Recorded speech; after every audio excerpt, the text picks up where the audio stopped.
బబులోను దేశమందున ఆ భక్తులు ముగ్గురు బొమ్మకు మ్రొక్కనందున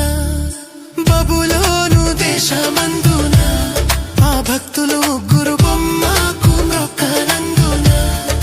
పట్టి బంధించి రాజు అగ్ని గుండంలో వేస్తే పట్టి బంధించి రాజు అగ్ని గుండంలో వేస్తే నాల్గవ వాడు ఉండలేదా ఓ భక్తుడా నాల్గవ వాడు ఉండలేదా నాల్గవ వాడు ఉండలేదా ఓ భక్తుడా నాల్గవ వాడు ఉండలేదా భయము చెందకు భక్తుడా ఈ మాయలోక ఛాయను చూచినప్పుడు